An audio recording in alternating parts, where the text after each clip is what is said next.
नहमदुहु व नुसल्ली अला रसूलिहिल करीम अम्मा बाद फ़क़द क़ाल अन्नबी सल्लल्लाहु अलैहि वसल्लम लौला अन अशुक़्क़ अला उम्मती लअमरतुहुम बिस्सिवाक इंद कुल्लि सलातिन औ कमा क़ाल अलैहि सलातु वस्सलाम।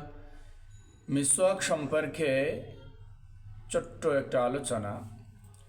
নবীজি সাল্লাল্লাহু আলাইহি ওয়াসাল্লাম বলেন, যদি আমার উম্মতের উপরে কষ্টকর না হতো তাহলে আমি প্রত্যেক ওয়াক্ত নামাজের সময় অর্থাৎ নামাজের উযু করার সময় আমার উম্মতকে আমি মিসওয়াক করার আদেশ দিতাম। এই হাদিস দ্বারা মিসওয়াকের গুরুত্ব বোঝা যায়। মিসওয়াক করা এটা একটা অত্যন্ত গুরুত্বপূর্ণ সুন্নাত, কিন্তু অত্যন্ত দুঃখজনক যে এখন মিসওয়াকের সুন্নাত আমাদের থেকে প্রায় বিদায় হয়ে গেছে। ব্রাশ আমরা করি, ব্রাশ দ্বারা মুখ পরিষ্কার হয়, মুখ পরিষ্কার করার এটা একটা সুন্নাত, কিন্তু মিসওয়াক নবীজি সাল্লাল্লাহু আলাইহি সাল্লাম যেটা করতেন গাছের কাঠ বা গাছের ডাল দ্বারা, এটা গাছের ডাল দ্বারা মিসওয়াক করা এটা অত্যন্ত বেশি উপকারী এবং খুব বেশি এটা সুন্নাতের কাছাকাছি বা সুন্নাতের বেশি সম্মত হয়।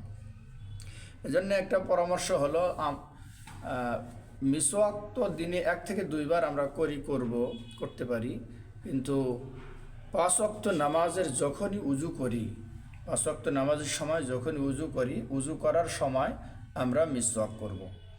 মিসওয়াক সহকারে উযু করলে মিসওয়াকের দ্বারা অনেক ফজিলাত পাওয়া যায়, অনেক লাভ পাওয়া যায়। মুখ পরিষ্কার হয়, মুখের দুর্গন্ধ দূর হয়। এছাড়া মিসওয়াকের অনেক ফজিলতের কথা বলা হয়েছে, সেই সকল ফজিলত অর্জনের জন্য আমরা মিসওয়াক করব। ব্রাশ কিন্তু 2 বারের বেশি করা উচিত নয়, কিন্তু মিসওয়াক যতই বেশি করা হোক না কেন তাতে কোনো ক্ষতি নাই। নবীজি সাল্লাল্লাহু আলাইহি সাল্লাম তো খুব বেশি পরিষ্কার পরিচ্ছন্ন থাকতেন, মিসওয়াক করতেন, তারপরেও জিবরাইল আমিন এত বেশি বারবার মিসওয়াকের তাকিদ করতেন যে নবীজি সাল্লাল্লাহু আলাইহি সাল্লাম বলেন যে আমার মনে হয় মিসওয়াক করতে করতে আমার দাঁতের গোশত ছিলে যাবে, তারপরেও জিবরাইল আলাইহিস সালাম বলতেন মিসওয়াক করেন, আপনি মিসওয়াক করেন। এছাড়াও মিসওয়াকের অনেক ফজিলতের হাদিস আছে, আমরা সকলেই মিসওয়াকের উপরে আমল করি। ব্রাশ করলেও মিসওয়াকটাকে আমরা বিশেষভাবে গুরুত্ব দিয়ে মিসওয়াক করব ইনশাআল্লাহ। আল্লাহ আমাদের সকলকে তৌফিক দান করেন, আমিন।